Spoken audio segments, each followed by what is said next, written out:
dinuk? Wa madza taqulu an hadzal rajul? Pertanyaan ini mampu melepaskan jantung dari tempat gantungannya, mampu memecahkan gendang telinga.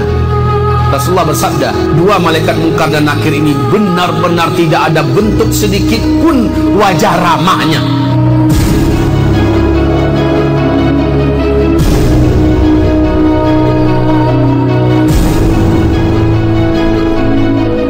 Allah kembalikan rohnya. Mulailah dia melihat ada dua pasang mata yang berapi. Mendekatlah dua pasang mata itu, ternyata dua malaikat yang disebut dengan Munkar dan Nakir. Malaikat ini bertanya kepadanya, dan ini pertanyaan yang tidak bisa jawabannya dipersiapkan sekarang. Pertanyaan malaikat ini udah dikasih tahu duluan, tapi yang mampu menjawab adalah realita hidup orang ini selama ini di dunia seperti itu enggak. Kalau iya, maka dengan itu dia mampu menjawab. Pertanyaan malaikat simpel, ma rabbuk? Pertanyaan ini mampu melepaskan jantung dari tempat gantungannya, mampu memecahkan gendang telinga. Saat itulah Rasulullah SAW menyuruh para sahabat mendoakan, Sallallahu li akhikumul mauta fa innahu al-mauta at-tathbita fa innahu al-ana yus'alu. Doakan kepada Allah untuk saudara kalian yang baru saja kalian kuburkan, karena sekarang dia sedang ditanyai oleh malaikat Munkar dan Nakir. Doakan pada Allah agar Allah kuatkan lidahnya. Nah, saat itu orang yang beriman ini, berkat imannya, berkat amal solehnya, dia mampu menjawab.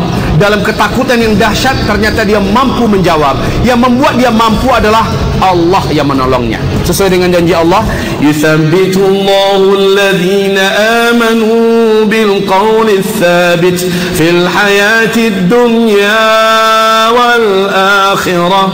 Allah mengokohkan lidah orang-orang yang beriman di kehidupan dunia ini dengan perkataan yang kokoh, dan juga di kehidupan akhirat. Sehingga ketika ditanya, "Ma rabbuk?"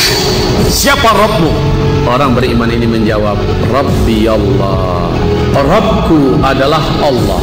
Dia yang menciptakanku, dia yang memberikan aku kehidupan dan rezeki, dan dialah pemilik diriku, dan aku akan kembali kepadanya. Itulah yang kuyakini. Ditanyakan kepadanya, wa ma dinuk? Apa agamamu? Simple, Pak. Kalau orang yang betul-betul bertauhid, beriman, berakidah, dia akan menjawab, dini al-Islam. Agamaku adalah Islam. Kemudian ditanyakan pertanyaan ketiga, wa madza taqulu an hadzal rajul? Apa yang akan engkau komentari? Apa yang akan engkau katakan tentang lelaki ini? Yang dimaksud adalah Nabi Muhammad SAW. Rasulullah bersabda, dua malaikat Munkar dan Nakir ini benar-benar tidak ada bentuk sedikit pun wajah ramahnya. Tegang, kaku, keras, penuh dengan amarah dan keangkar-murkaan. Pada wajahnya benar-benar nampak betul kekejaman. Ya, ketika ditanya apa yang engkau komentari tentang lelaki ini, orang beriman menjawab, innahu Muhammadun Rasulullah sallallahu alaihi wasallam. Dia adalah Muhammad, utusan Allah. Ternyata dalam hidup memang Nabi Muhammad lah yang menjadi idolanya. Nabi Muhammad lah yang menjadi panutan dan panduan hidupnya. Nabi Muhammad lah teladannya. Makanya dia lancar menjawab. Sama dengan tadi, Pak, orang yang betul-betul baginya agama Islam ini segala-galanya. Di atas pekerjaan, di atas urusan apapun, Islam nomor satu. Maka orang ini lancar jawab, dini al-Islam. Diberi kelancaran karena realitanya dalam hidup, dia benar-benar telah seperti itu. Makanya dia gampang menjawab nanti. Setelah dia berhasil menjawab, terdengarlah seruan dari langit, aku telah membenarkan, aku telah mengakui hambaku ini. Artinya memang benar, di kehidupannya di dunia memang sudah seperti itu dia. Makanya telah dibenarkan oleh Allah dia, dan diakui oleh Allah. Setelah itu, kata Rasulullah, Allah pun mengizinkan dua malaikat ini memperlihat, kau lihat ke sebelah kirimu. Maka roh ini melihat ke sebelah kirinya. Ya, maaf Bapak Ibu, sekalipun dia masih di liang lahat, dan baru saja suasana yang dilihat nanti bukan lagi terasa di liang lahat, sudah dilebarkan oleh Allah, tetapi sudah ini masuk ruang wilayah gaib, ya. Makanya dilihat Ternyata terbukalah gerbang pintu neraka, dan di situ ada satu kandang atau sel penyiksaan yang sangat lengkap siksaannya, dan di sel itu tertulis nama dia. Maka gemetaranlah sekujur tubuh orang yang beriman ini, ketakutan karena merasa dirinya akan diseret ke sana. Lalu dua malaikat ini berkata, kau jangan takut.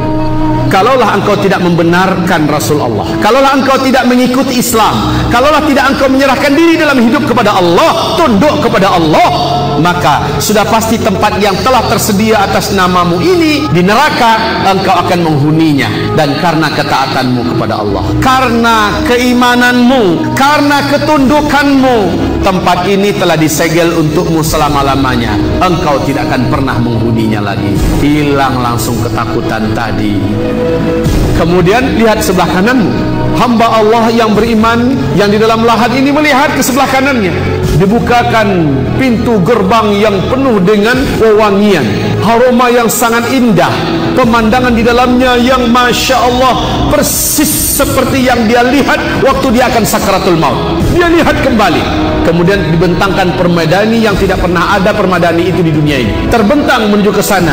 Dia pun ingin bergegas ke situ, ditahan oleh malaikat. Mau kemana boy? Situ. Sabar, sabar. Karena di situ ada nama dia. Sabar. Enggak akan lari gunung dikejar. Itu tempat memang tempat ente punya, dan ente akan memasukinya sebagai hadiah dijanjikan Allah, dan Allah Maha menepati janji. Kamu pasti akan masuk ke dalamnya. Tapi sabar. Sabar sampai kiamat dulu terjadi.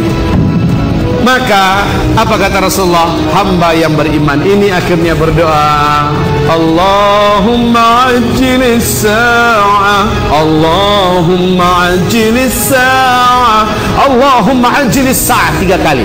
Ya Allah, segerakanlah kiamat. Ya Allah, segerakanlah kiamat. Ya Allah, segerakanlah kiamat. Kenapa sih hamba ini, hamba yang beriman ini minta agar disegerakan kiamat? Kenapa? Karena penghalang dia untuk bisa masuk ke tempat yang sudah diimpi-impikannya, yang sudah diperlihatkan atas nama dirinya. Penghalangnya hanyalah sampai menunggu kiamat. Makanya dia minta cepat-cepat kiamat. Allahumma ajjilis sa'ah, ya Allah segerakan kiamat, segerakan kiamat, segerakan kiamat. Ya Allah,